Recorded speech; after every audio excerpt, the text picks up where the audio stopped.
We survived. We survived. Thank you, thank you. Thank you, brother. Papa Dwight. Gilas Pilipinas, na lockdown sa elevator sa Doha, Qatar. Mukhang na total lockdown defense ang Gilas Pilipinas kahit di pa nag-uumpisa ang laro.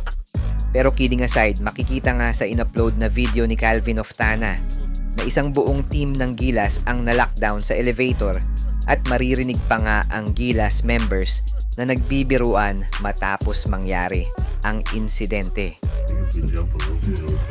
Tumatagal na. Tagal na. Na-stuck me! Anong meron dyan guys? Wala eh. Mabuti na lang at walang nangyaring masama sa ating national team. Kuya, thank you. Thank you. Mace, it's okay Mace, you're just... Yan, yun. Kuya, tabang. Yun. Yeah.